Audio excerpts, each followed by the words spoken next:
Sir இப்போ வந்து airport மூர்த்தியை வந்து பார்த்தீங்கன்னா அவர் மேலே வழக்கு போட்டு அவரை வந்து உள்ளே தள்ளிட்டீங்க. அவன் பேசுறத வந்து நீ ரசிக்கிற. அவன் வந்து ஒரு நாகரிகமா பேசுறானா?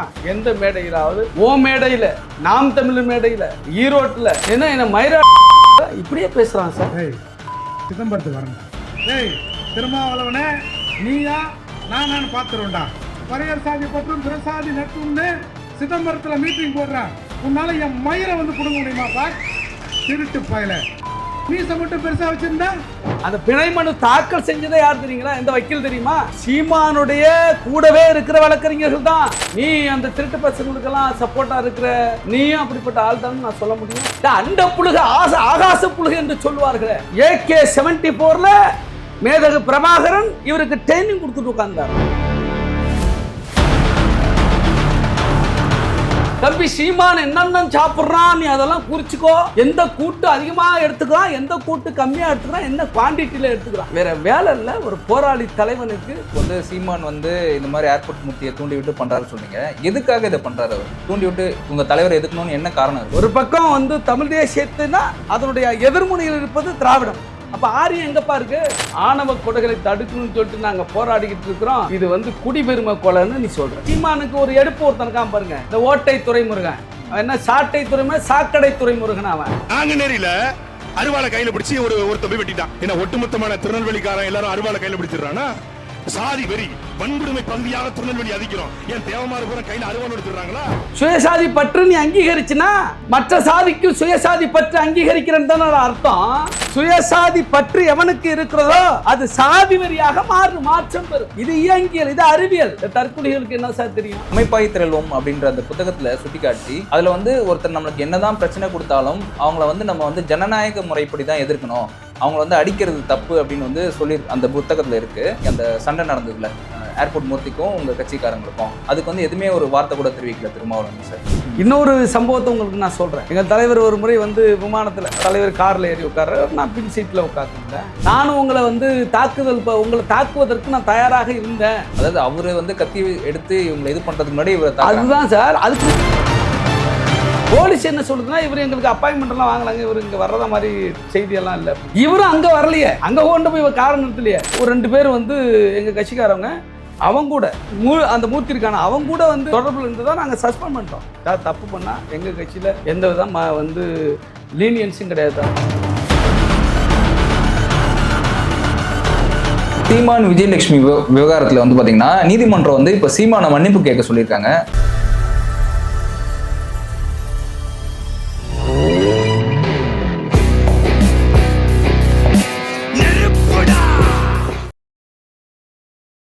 இந்த ஃபயர் தமிழன் நேயர்களுக்கு வணக்கம். இன்னைக்கு நம்ம கூட இன்டர்வியூல விசிகாவின் துணை பொதுச் செயலாளர் திரு ரஜினிகாந்த் சார் இருக்காரு. சார் வணக்கம் சார். வணக்கம் சார். இப்போ வந்து ஏர்போர்ட் மூர்த்தியை வந்து பார்த்தீங்கன்னா அவர் மேலே வழக்கு போட்டு அவரை வந்து உள்ளே தள்ளிட்டீங்க. அவருக்கு ஜாமீனும் வந்து இப்போ கிடைக்கல. இப்போ அது மட்டும் இல்லாமல் இப்போ நீங்கள் தொடர்ந்து சீமானை பற்றி விமர்சித்து பேசிகிட்டே இருக்கீங்க சார். அதுக்கு என்ன காரணம்? இந்த ஏர்போர்ட்டு மூர்த்தி விஷயத்தமா சீமானை பேசுகிறேன்றீங்களா? ஆமாம். முதல்ல அந்த ஏர்போர்ட் மூர்த்தி அதுக்கு விளக்கம் சொல்லிட்டேன். திருட்டு மூர்த்தி, ஏர்போர்ட்டில் திருடுனாலும் திருட்டு மூர்த்தி. சரி, நீ அப்படி கூட வச்சுங்க. நாங்கள் வழக்கு போட்டு உள்ளதில்ல. அவர் செய்த குற்றச்செயலுக்காக காவல்துறை வழக்கு போட்டு அவர் வந்து சிறையில் அடைச்சிட்டாங்க.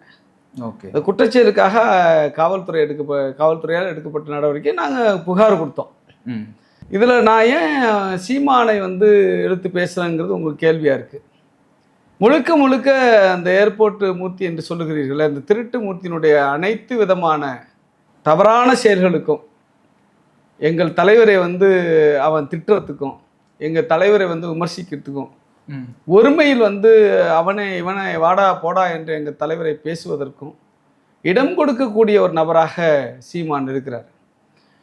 இப்போ நீங்கள் குறிப்பாக பார்த்துங்க, சீமான் வந்து இன்னைக்கு நான் பார்த்தேன் விஜயோடைய அந்த பிரச்சார கூட்டம் நடந்துக்கிட்டு இருக்கு. இதில் பயணம் நடக்குது திருச்சியில். அவர் ஏன் சனி ஞாயிறுக்கு தான் வர்றாருன்னா, மற்ற நாட்களில் எழுதி படித்து அதை நடித்து அதை வந்து ட்ரைனிங் எடுத்துக்கிட்டு வராரு அப்படின்னு சொல்கிறாரு. இவர் மட்டும் என்ன சார் பண்ணுறாரு?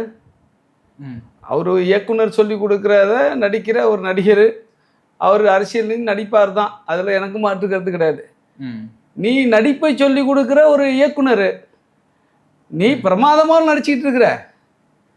என்ன நடிக்கிற அப்படின்னா, விடுதலை சிறுத்தைகள் கட்சியினுடைய தலைவர் திருமாவளவன் எங்கள் அண்ணன், எங்கள் அண்ணனை நான் வந்து விமர்சிக்க மாட்டேன், எங்கள் அண்ணனை வந்து நான் ஒருபோதும் வந்து தவறாக பேச மாட்டேன் என்று சொல்லிவிட்டு, இந்த மாதிரி பொறுக்கி புறம்போக்கு இந்த மூர்த்தி போன்ற திருட்டு பசங்களை உன் மேடையில் ஏற்றி அவன் பேசுகிறத வந்து நீ ரசிக்கிற. அவன் வந்து ஒரு நாகரிகமாக பேசுகிறானா? எந்த மேடையிலாவது நாகரிகமாக பேசியிருக்கிறானா? ஓ மேடையில், நாம் தமிழர் மேடையில், ஈரோட்டில் ஓ மேடையில் ஏறிதான் நீ இருக்கும் பொழுதே என்ன பேசுனா அப்படின்னா, எங்கள் தலைவர் பேர் சொல்கிறான். அதை நான் எனக்கு வச்சமாக இருக்குன்னு அவன் சொன்னதை சொல்கிறேன். அவன் அதே லாங்கில் எனக்கு எங்களுக்கெல்லாம் ரொம்ப அதை சொல்ல முடியல. வாடா பார்த்துக்கலாம், சிதம்பரத்துக்கு வரேன்டா, நீயா நானா பார்த்துக்கலாம்டா, போட்டு பார்த்துக்குண்டா, வார்த்தைக்கு வார்த்தை டாட்டாங்கிறான். திருட்டு பயல ஏன்னா என்ன மயிரா இப்படியே பேசுகிறான் சார். இதை வந்து உங்கள்கிட்ட இந்த என்ன சொல்கிறது, கேமரா முன்பு சொல்கிறதுக்கு எனக்கு வந்து எனக்கு வரமாட்டேங்குது, கூசுது சார். இந்த அளவுக்கு கேளுங்க சார். இப்படி பேசும் பொழுது சீமான் அங்கே இருந்தாரா இல்லையா? சீமான் சிரித்தாரா இல்லையா? சீமானுடைய கைக்கூலிகள் சிரித்தார்களா இல்லையா? எங்கள் தலைவரை அண்ணனாக ஏற்றுக்கொண்டேன் என்று சொல்லுகிற நீ, எங்கள் தலைவரை விமர்சிக்க மாட்டேன் என்று சொல்லுகிற இந்த சீமான், இந்த கைக்கூலிகளை, இந்த பொறுக்கிகளை பேசவிட்டு வேடிக்கை பார்க்கிறார் என்று சொன்னால், பேசவிட்டு சிரிக்கிறார் என்று சொன்னால், தன்னுடைய கட்சிக்காரர்களை கைத்தட்டி ஆரவாரம் செய்வதற்கு இவர் அனுமதிக்கிறார் என்று சொன்னால், நீ அந்த திருட்டு பசங்களுக்கெல்லாம் சப்போர்ட்டா இருக்கிற நீயும் அப்படிப்பட்ட ஆள் தான் நான் சொல்ல முடியும். நீ எவ்வளவு பெரிய நடிகன், நீ எவ்வளவு பெரிய நடிகன் நான் கேட்கிறேன் சார். இன்னைக்கு வச்சுங்க, அவன் உள்ள இருக்கிறான், ஜெயிலில் இருக்கிறான், அவனுக்கு ஜாமீன் போட்டிருக்காங்க. இப்போ அதாவது பெயில் பெட்டிஷன், பிணை மனு தாக்கல் பண்ணியிருக்காங்க. அந்த பிணை மனுவுக்கு யார் அப்பியர் ஆக தெரியுங்களா? அந்த பிணை மனு தாக்கல் செஞ்சதை யார் தெரியுங்களா? எந்த வக்கீல் தெரியுமா? சீமானுடைய கூடவே இருக்கிற வழக்கறிஞர்கள் தான். சீமானுடைய கட்சியில இருக்கிற மாநில வழக்கறிஞர்கள் பொறுப்பாளர்கள் தான். சீமானோட வந்து விஜயலட்சுமி பிரச்சனைக்கு சீமானை முட்டு கொடுக்க போன அதே வக்கீல்கள் தான். அப்போ மூர்த்திக்கு யார் சப்போர்ட்டு? இந்த பொறுக்கிகளுக்கு யார் சப்போர்ட்டு? இதன் மூலமாக நீ சொல்ல வருகிற செய்தி என்ன? நீ என்ன செய்தி சொல்ல வர்ற? அப்போ எங்கள் விடுதலை சிறுத்தைகள் கட்சியும் எங்கள் தலைவர் டாக்டர் எழுச்சி தமிழன் தொல்காப்பியன் திருமாவளவன் அவர்களையும் நேரடியாக எதிர்ப்பதற்கு திராணியற்ற, நெஞ்சுரமற்ற, தைரியம் இல்லாத, கொள்கை தெளிவில்லாத இந்த சீமான் மூர்த்தி போன்ற பொறுக்கிகளை கொண்டு எதிர்ப்பதற்கு தயாராகிறார் என்று சொன்னால், அவரை நாங்கள் பேசாமல் என்ன சார் பண்ணுவோம்? அதை அம்பலப்படுத்தாமல் நாங்கள் என்ன பண்ணுவோம்? இன்னைக்கு யார் வக்கீல் அவருக்கு? அந்த மூர்த்திக்கு யார் வக்கீல்? யார் அனுப்பியது? உன்னுடைய நாலேஜ் இல்லாமல் வர்றாங்களா? ஏய், எங்க தலைவரை திட்டின பிறகு, ஒருமையில பேசின பிறகு, வாடா போடான்னு திட்டின பிறகு மறுநாள் நீ அவனை கட்டி அணைச்சி ஆற தழுவி பாராட்டு தெரிவிச்சியா இல்லையா? பாராட்டு தெரிவிச்சியா இல்லையா? சீமான், உனக்கு இனிமேல் சனியும் பிடித்து விட்டது. நாங்கள் தான் உனக்கு இனிமேல் பார்த்துக்க, விடுதலை சிறுத்தைகள் தான். நீ சும்மா திராவிடத்தை எதிர்க்கிறேன், நான் வந்து தமிழ் தேசியத்தை ஆதரிக்கிறேன் அப்படி என்று சொல்லி, நீ திமுகவை எதிர்க்கிறேன் என்று சொல்லி நீ சொன்னாலும், உன்னுடைய முதல் எதிரி விடுதலை சிறுத்தைகள் கட்சி தான். இனிமேல் எங்கள் தலைவர் உன்னை எதிர்க்கிறாரோ இல்லையோ, எங்களை போன்றவர்கள் உன்னை சும்மா விட மாட்டோம். உன்னுடைய போலி முகத்திரை அம்பலப்படுத்துவோம். ஞாபகம் வச்சுக்கோங்க. என்ன சார் பேசுறாரு? என்ன தமிழ் தேசியம் சார்? என்ன தமிழ் தேசியம்? இது பேசுறது தமிழ் தேசியமா?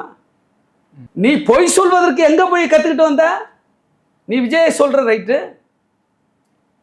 நீ எங்க போய் கத்துக்கிட்டு வந்த? அண்ட புழுக ஆகாச புழுக என்று சொல்லுவார்களே, AK-74 மேதகு பிரபாகரன் இவருக்கு ட்ரைனிங் கொடுத்துட்டு உட்கார்ந்தாராம்.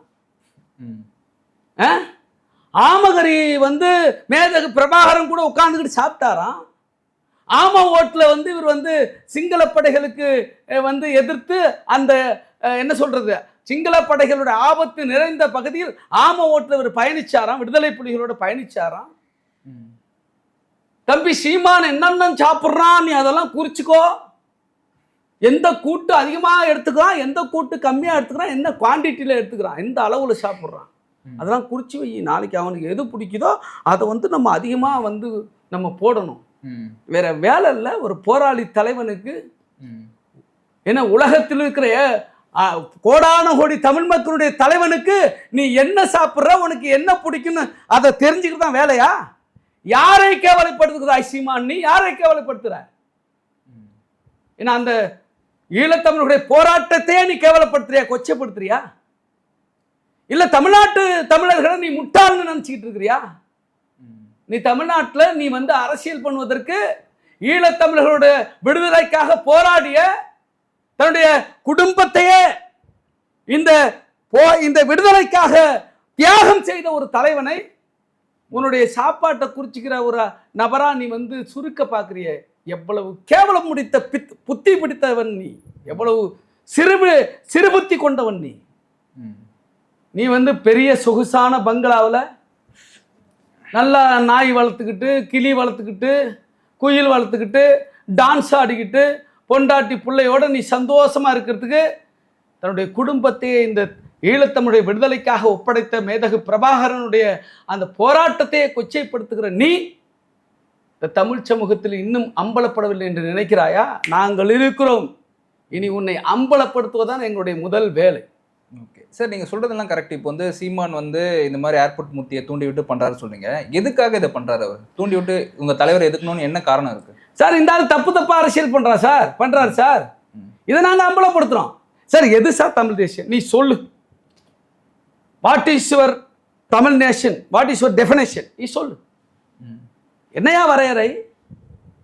தமிழ் தேசியத்தின் எதிரி திராவிடம்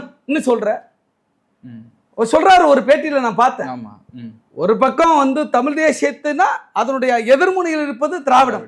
அப்ப ஆரியம் எங்கப்பா இருக்கு? ஆரியம் எங்க இருக்கு? உங்ககிட்ட இருக்கிற தமிழ் தேசியத்தோட பின்னாடி இருக்கா? நான் கேட்கிறேன். உன்னுடைய தமிழ் தேசியம் ஆரியத்துக்கான தமிழ் தேசியமா, சாதியத்துக்கான தமிழ் தேசியமா, சாதியை காப்பாற்றுகிற தமிழ் தேசியமா? ஆமாம், நான் கேள்வி கேட்கிறேன், நானே பதில் சொல்றேன். ஆமாம், சீமானின் தமிழ் தேசியம் சாதி வெறியர்களுக்கான தமிழ் தேசியம். சீமானுடைய தமிழ் தேசியம் ஆரியத்துக்கான தமிழ் தேசியம், ஆரியத்தை காப்பாற்றக்கூடிய தமிழ் தேசியம். சீமானுடைய தமிழ் தேசியம் பார்ப்பனர்களுக்கான தமிழ் தேசியம். சீமானுடைய தமிழ் தேசியம் சனாதனத்தை காப்பாற்றுகிற தமிழ் தேசியம். ஆணவ கொடைகளை தடுக்கணும்னு சொல்லிட்டு நாங்கள் போராடிக்கிட்டு இருக்கிறோம். இது வந்து குடிபெருமை கொலைன்னு நீ சொல்ற. குடிபெருமை கொலையா சார் அது? அப்போ என்ன பொருள்? சாதி என்பது குடி. ஆகவே வந்து தன்னுடைய சாதி பெருமையை காப்பாற்றிக் கொள்வதற்கு தான் தான் பெற்ற பொண்ணையும் பிள்ளையும் சாதி மாதிரி கல்யாணம் பண்ணால் அவன் கொள்றான். அப்பனோ அண்ணனோ எவனோ தன்னுடைய பொண்ணையோ தான் பெற்றெடுத்த மகளையோ மகனையோ சாதி மாறி திருமணம் செய்து கொண்டால், அல்லது தலித்துக்கும் இன்னொரு ஆதிக்க சாதிக்கும் திருமணம் நடந்துச்சுன்னா அந்த ஆதிக்க சாதியை சார்ந்தவன் திருமணம் பட்டிக்கிட்டு தன்னுடைய பிள்ளையா இருந்தாலும் பொண்ணா இருந்தாலும் கொலை பண்ணுறது எதுக்குன்னா தன்னுடைய சாதி பெருமையை காப்பாற்றுவதற்கு. அது சாதி பெருமைன்னு சொல்லக்கூடாது, அது குடி பெருமை. சாதி வெறின்னு சொல்லக்கூடாது, அது சாதி வெறி கொலைன்னு சொல்லக்கூடாது. குடி பெருமை, தன்னுடைய குடிக்கு பெருமை, அது கொள்வதால் பெருமை சேர்த்து. என்ன பெருமை சேர்த்து? நீ ஒரு தமிழ் தேசியவாதியா? நீ ஒரு தமிழ் தேசிய தலைவனா? உனக்கு தமிழ் தேசியம் என்ன தெரியுமா? அப்போ இவன் சனாதனத்தை பாதுகாக்கிறாரா இல்லையா? பிறப்பின் அடிப்படையில் ஏற்றத்தாழ்வு உண்டு என்பதை இவர் அங்கீகரிக்கிறாரா இல்லையா? ஒரு சாதிக்குள் தான் திருமணம் நடைபெற வேண்டும் சொல்லுகிற அந்த சனாதனத்தினுடைய மனுநீதியினுடைய அந்த கொள்கைக்கு ஆதரவா நிற்கிறியா இல்லையா? அப்ப சீமானுடைய தமிழ் தேசியம் சாதிய தமிழ் தேசியம். சீமானுடைய அந்த தமிழ் தேசியம் சனாதனத்தின் தமிழ் தேசியம். சீமானின் தமிழ் தேசியம் இந்த பார்ப்பனிய தமிழ் தேசியம். சீமானுடைய தமிழ் தேசியம் சாதியை பாதுகாக்கின்ற தமிழ் தேசியம். சொல்றானோ சார், அந்த மேடையில் தான் பேசுறான், அந்த மூர்த்தி பேசுறான் சார். ஏய் நான் பேசுறான். நான் சிதம்பரத்துல இதே மாதிரி சுயசாதி பற்று பிரசாதி நட்பு என்ற அடிப்படையில் என்ற முழக்கத்தின் அடிப்படையில் நான் கூட்டம் போடுறேன், மாநாடு நடத்துறேன், நீ வாடா அங்க பார்க்கலாம் அப்படின்னா இதுக்கு வந்து சீமானுக்கு ஒரு எடுப்பு ஒருத்தன் இருக்கான் பாருங்க, இந்த ஓட்டை துறைமுருகன். அவன் என்ன சாட்டை துறைமுருகன், சாக்கடை துறைமுருகன். அவன்லாம் என்ன சார், அவனுக்கெல்லாம் புரிதலுக்கு சாதி வரி தாண்டவம் ஆடுது சார். அவன் பேசுற பேச்சு, எங்க தலைவரை எதிர்த்து பேசுறதுல ஒண்ணுமே இல்லை சார். சாதி வரி அப்படியே கொப்பளிக்குது அவனுக்கெல்லாம். ஒரு ஒடுக்கப்பட்ட சமூகத்திலிருந்து ஒரு தீண்டத்தகாத பட்டியலின சமூகத்திலிருந்து ஒரு மாபெரும் தலைவன் உருவாகி விட்டானே, இந்த தமிழ்நாட்டினுடைய அடுத்த முதலமைச்சர் என்கிற ஒரு நிலையில் இன்றைக்கு வளர்ந்து விட்டாரே என்பதை பொறுத்துக்கொள்ள முடியாம வைத்தறிஞ்சு அந்த சாதி வரி கொப்பளிக்குது அவனுக்கெல்லாம். அவன் பேசுறதால என்ன பேச்சு சார், அவன் அங்கீகரிச்சு பேசுறான். இவனை யார, இந்த மூர்த்தி அங்கீகரிச்சு பேசுறான். என்ன சொல்றான், அண்ணன் ஏர்போர்ட் மூர்த்தியார் சுயசாதி பற்றும் பிறசாதி நட்பும் என்கிற அடிப்படையில் பேசுகிறது எவ்வளவு முக்கியமான கொள்கைன்னு கேட்குறான். யாரு, இந்த சாட்டை என்ற சாக்கடை ஓட்டை துறைமுருகன். டேய் புறம்போக்கு தற்குறி, சுயசாதி பற்றுன்னு ஒருத்தனுக்கு இருந்தாவே அது மூர்த்தி மட்டும்தான் பொருந்துமா? சுயசாதி பற்று நீ அங்கீகரிச்சுனா மற்ற சாதிக்கு சுயசாதி பற்று அங்கீகரிக்கிறேன்னு தானே அர்த்தம். வன்னியர்களுக்கு சுயசாதி பற்று இருக்கலாம், தேவர்களுக்கு சுயசாதி பற்று இருக்கலாம், கவுண்டர்களுக்கு சுயசாதி பற்று இருக்கலாம், பார்ப்பனர்களுக்கு சுயசாதி பற்று இருக்கலாம், பறையர்களுக்கும் பல்லர்களுக்கும் அருந்தியர்களுக்கும் சுயசாதி பற்று இருக்கலாம்னா சுயசாதி பற்று தாண்டா பிறசாதி வெறுப்பா மாறும். சுயசாதி பற்று எவனுக்கு இருக்கிறதோ அது சாதி வரியாக மாற்றம் பெறும். இது இயங்கியல், இது அறிவியல். இந்த தற்கொலைகளுக்கு என்ன சார் தெரியும்? அப்போ சுயசாதி பற்று அப்படின்னு வச்சுங்க, ஒரு ஆதிக்க சாதி தன்னுடைய சாதியில் மிகப்பெரிய பற்று வச்சிருக்கிறான். அப்ப இன்னொரு சாதி ஏதோ ஒன்று பண்றான்னா அவன் தனிப்பட்ட முறையில் பண்ணா கூட சாதியா தானே பார்க்க தோணும். கண்டிப்பா சாதி பார்வை தானே வரும். அப்ப சுயசாதி பற்று என்று எங்கே வருகிறதோ அது சாதி வெறிக்கான ஒரு மூலம். அது அப்ப நீ சாதி ஒழிப்பை பற்றி பேச முடியாது. இப்ப பாத்தீங்களா, நான் சொல்றது எல்லாம் சரியா வருது பாருங்க. இவனெல்லாம் யாருன்னா சாதி வெறிக்கான தமிழ் தேசியம்ங்கிற பேர்ல சாதி வெறியை தூண்டுகிற நபர்கள், சாதியை காப்பாற்றுபவர்கள். புரியுதா சார்? எங்கடா வரும்? அப்போ உன்னை ஒரு பறையற்குடியை சார்ந்தவனை ஒரு ஆதிக்க சாதியை சார்ந்தவன் அடிச்சான்னா அவன் சாதி பற்று அது சாதி வெறியா மாதிரி உன்னை அடிக்கிறான். நீ கேட்க முடியாத, எப்படி கேட்க முடியும்? சுயசாதி பற்று எப்படி சார் இருக்கலாம்? அது தப்பு இல்லையா? சாதியிலிருந்து விடுதலை, அதுக்கான கோட்பாடு இருக்கலாம், கொள்கை இருக்கலாம். ஒடுக்குமுறையிலிருந்து விடுதலைக்கான போராட்டம் இருக்கலாம். இந்த ஒடுக்குமுறை எடுத்து சொல்லி அந்த ஒடுக்கப்பட்டவர்களை அணிதிரட்டி போராடலாம், அது வேறு. ஆனா சாதி பற்று என்று ஒன்று வந்துவிட்டால் நீ பார்ப்பனியத்தை ஏற்றுக்கொண்டாய் என்று பொருள், நீ மனுநீதியை ஏற்றுக்கொண்டாய் என்று பொருள், நீ பிறப்பின் அடிப்படையில் உயர்வு தாழ்வை ஏற்றுக்கொண்டாய் என்று பொருள். அப்ப சாதி அங்க கலவரம் ஏற்படத்தான் செய்யும், சாதி மோதல் ஏற்படத்தான் செய்யும், தலித்துகள் மீது வன்கொடுமை நிகழத்தானே செய்யும். அது எப்படி நீ தடுக்க முடியும்? அது எப்படி தப்புன்னு சொல்ல முடியும்? எப்படி சமூகத்தை பயங்கரமா குழப்பி சமூகத்தை பின்னோக்கி தள்ளிட்டு இருக்காங்க. புரியுதா சார் உங்களுக்கு? நான் சொல்றது புரியுதா? ஓகே. அப்ப நான் சீமானை பேசாம என்ன பண்றது?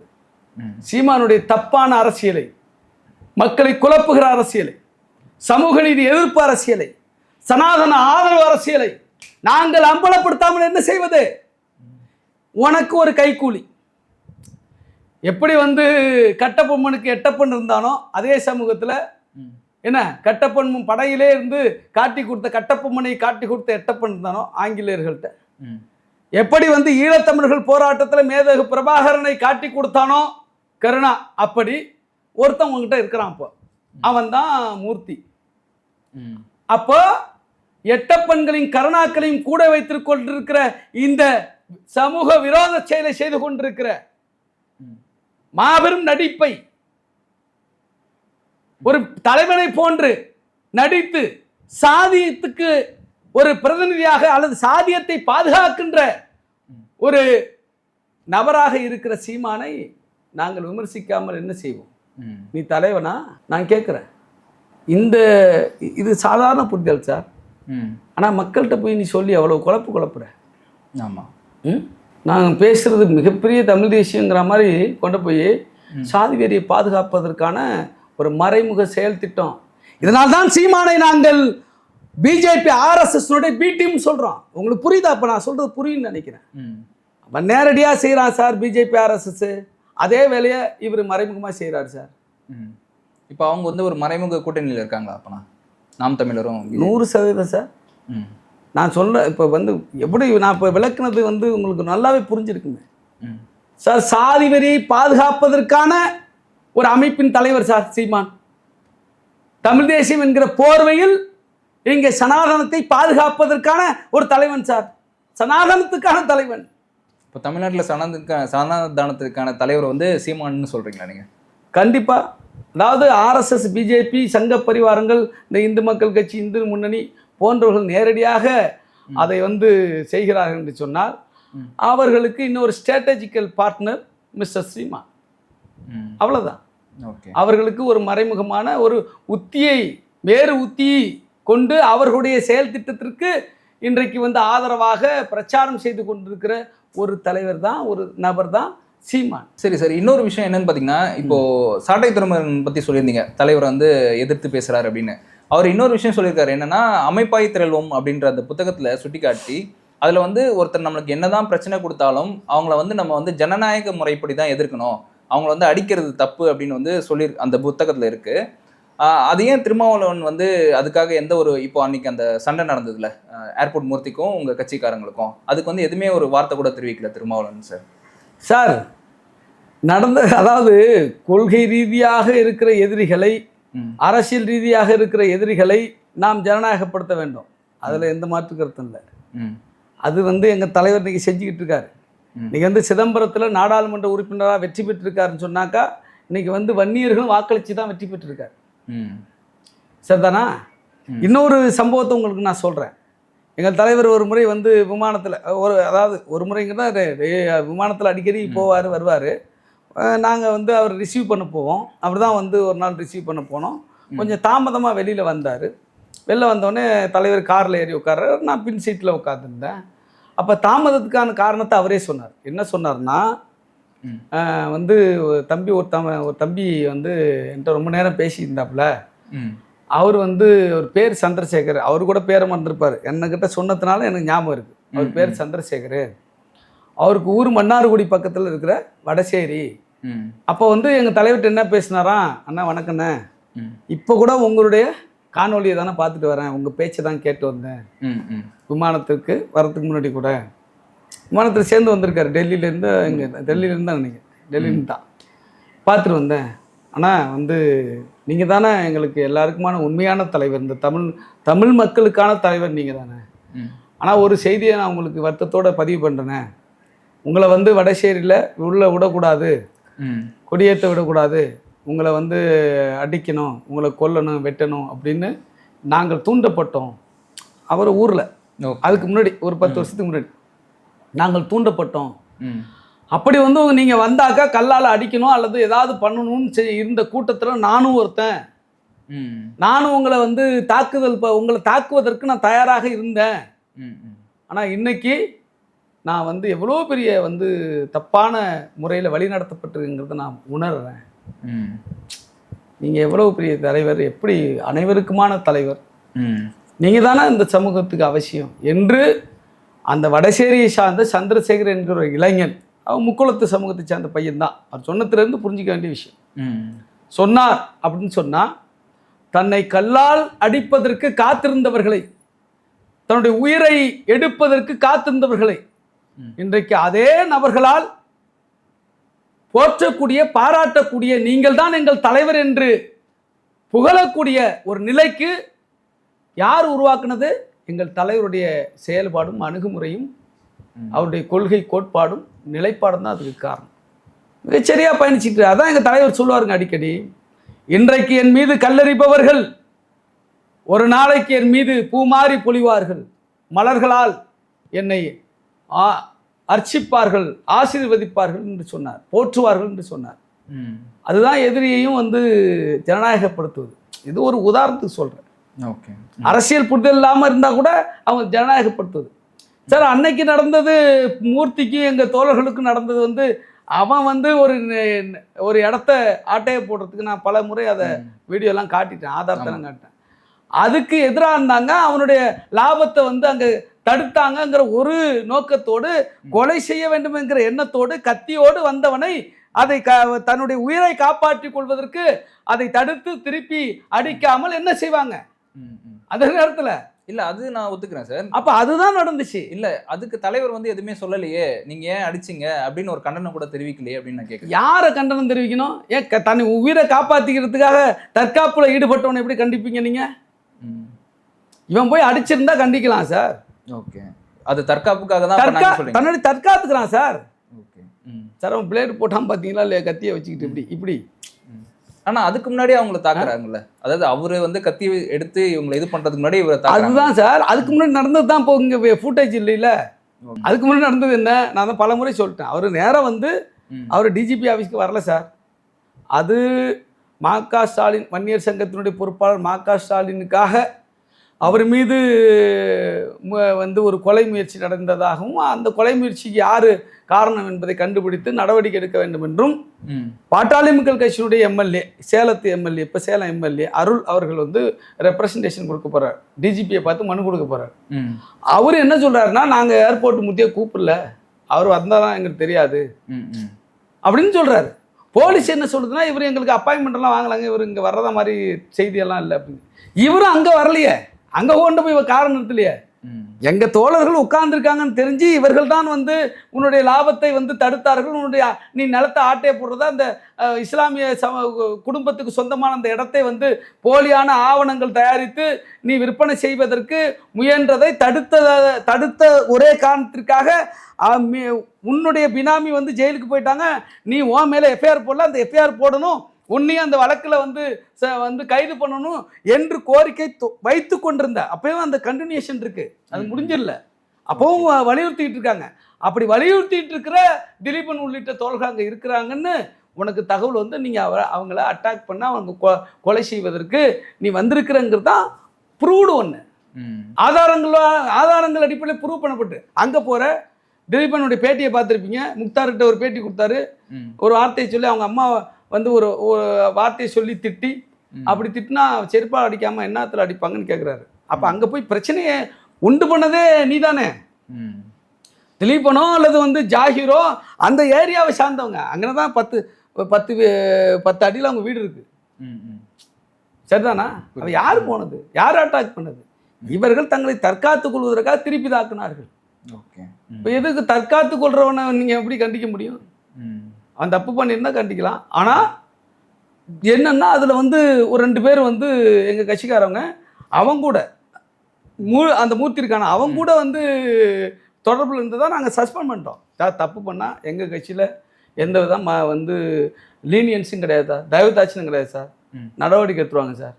அவங்க கூட 2 பேர் அந்த சம்பவத்திலேயே வந்து 2 பேர் உறவாடினாங்க அப்படிங்கிற சந்தேகத்தின் அடிப்படையில் நாங்கள் சஸ்பெண்டடே பண்ணிட்டோமே. Okay, have been suspended. அதனால் வந்து அது எப்படி அந்த கொள்கை வந்து அந்த கோட்பாட்டு அந்த முழக்கம் வந்து இந்த சம்பவத்துக்கு எப்படி பொருந்தும்? இந்த சம்பவத்துக்கு பொருந்தா, இது வேற, என்டையர்லி டிஃப்ரெண்ட். சரிங்க சார், நான் சொன்னேன் இல்லையா, இந்த தம்பி வந்து பேசினார்னு, அதுக்கு பொருந்தும். எதிர் முகாமில் இருக்கவங்கள்ட்ட நாங்கள் வந்து நட்பு பாராட்டலையா சார்? எங்கள் தலைவர் என்ன ஏல்முருகனை சந்திக்கலையா, பேசலையா? ஏர்போர்ட்டில் வந்து நயினா நாகேந்திரனுக்கு பாராட்டு தெரிவிக்கல? தமிழிசை சவுந்தரராஜன் வந்து கவர்னர் ஆகும்போது பாராட்டலையா? இல்லை பொன்னார் கூட அவர் வந்து நல்லா பேசலையா? அது வேறு. அது வந்து ஒரு மனிதங்கிற அடிப்படையில் மனித உறவுகள் என்பது அது வந்து வேறு. ஆனால் கொள்கை என்கிற அடிப்படையில் ஒருபோதும் நாங்கள் விட்டு கொடுக்க மாட்டோம். ஓகே, இங்கே சனாதனம் நுழைவதற்கு, சமூக நீதிக்கு எதிரான கருத்தியை நுழைவதற்கு, திராவிடத்தை எப்படியாவது வீழ்த்தி விட்டு இங்கே சனாதனத்தை கோலூன்ற செய்ய வேண்டும் என்கிற அந்த முயற்சிக்கு விடுதலை சிறுத்தைகள் என்றைக்கும் முதல் எதிரியாக இருக்கும். அதில் எந்த மாற்று கருத்தும் கிடையாது. எந்த ஒரு அதில் ஊசலாட்டமும் எங்களுக்கு என்றைக்கும் இருந்தது கிடையாது. எங்கள் தலைவருக்கோ விடுதலை சிறுத்தைகள் கட்சிக்கோ இருந்தது கிடையாது. சார், கடைசியாக ஒரு கேள்வி. இப்போ வந்து சீமான் விஜயலட்சுமி விவகாரத்தில் வந்து பார்த்தீங்கன்னா நீதிமன்றம் வந்து இப்போ சீமானை மன்னிப்பு கேட்க சொல்லியிருக்காங்க. இதை பற்றி உங்களோட கருத்து என்ன? சீமான் விஜயலட்சுமி அது பிரச்சனை வந்து அவருடைய தனிப்பட்ட பிரச்சனையாக இருந்தாலும் ஒரு பெண் பாதிக்கப்படுகிறார், அதில் எந்த மாற்று கருத்தும் இல்லை. ஆனால் அவர் வந்து அதில் வந்து தவறிழைத்திருக்கிறார் என்பதை அவரே மீடியாக்கள் முன்னாடி தன்னை அம்பலப்படுத்தியிருக்கிறார். ஆமாம். அவருடைய மனைவி கிட்ட என்னகிட்ட வந்து அவங்க வீட்டில் உனக்கு வேறு ஆளே கிடைக்கலையா அப்படின்னு என்னை திட்டினாங்க அப்படின்னு வெட்கப்பட்டு காட்டுவார். அப்படின்னு என்ன அர்த்தம்னா அந்த விஜயலட்சுமி இவருக்குமான அந்த உறவு உண்மைதாங்கிறது அவரே சொன்னது. நம்ம விட்டு கட்டி பேசல, நம்ம பார்த்ததை நான் உங்களுக்கு நினைவுபடுத்துகிறேன். அந்த விஷயத்தில் வந்து என்னை இப்படியெல்லாம் பண்ணிவிட்டு என்னை திருமணம் பண்ணிக்கிறேன்னு சொல்லிட்டு என்னோட வந்து இவர் உறவாக இருந்துட்டு என்னை வந்து அவர் ஏமாத்துனது மட்டும் இல்லாமல் என்னை பொதுவெளியில் மிக மோசமாக விமர்சிக்கிறார். ஒரு விலை மாதரை போன்று என்னை விமர்சிக்கிறார் என்பதுதான் அவங்களுடைய வழக்கு. ஆமாம். அதில் தான் நீ வந்து அப்படி விமர்சிக்கிறது தப்பு, அதுக்கு மன்னிப்பு கேளு அப்படின்னு நீதிமன்றம் சொல்லியிருக்கு. உண்மையில் மன்னிப்பு கேட்கணும் அவர். ஆனால் அதை தாண்டி சுப்ரீம் கோர்ட்டு இதில் என்ன வந்து ஹைகோர்ட்டு சொல்லியிருக்கு இல்லையா, அதை சென்னை உயர்நீதிமன்றம், அதாவது சார் இவருக்கு எதிராக வழக்கு போடுறாங்க அவங்க விஜயலட்சுமி. இந்த மாதிரி என்னை வந்து பொய்யான வாக்குறுதி கொடுத்து என் கூட வந்து உறவாக இருந்துட்டு என்னை ஏமாற்றிட்டு மோசடி பண்ணிவிட்டு இன்னொரு திருமணம் பண்ணிக்கிட்டாரு, அதனால் எனக்கு நீதி வேணும்னு கேட்குறாங்க. அது வந்து அதை விசாரிக்கக்கூடாது, அதுக்கு தடை கேட்கணும்னு இவர் வந்து கேட்குறாரு. அதுக்கு தான் சென்னை உயர்நீதிமன்றம் என்ன பண்ணியிருக்கு, இது வந்து சரியானது தான், இவருக்கு தடை கிடையாது, அதனால் வந்து இதை விசாரித்து 3 மாதத்துக்குள்ளே உரிய நடவடிக்கை எடுக்கணும் அப்படின்னு சொல்லி சென்னை உயர்நீதிமன்றம் சொல்லும். இதுக்கு எதிராக சுப்ரீம் கோர்ட்டில் இவர் வந்து அதாவது உச்சநீதிமன்றத்தில் மனு தாக்கல் பண்ணி அந்த புகாரை விஜயலட்சுமி அவர்கள் கொடுத்த புகாரை தள்ளுபடி பண்ணின்னு கேட்குறாங்க.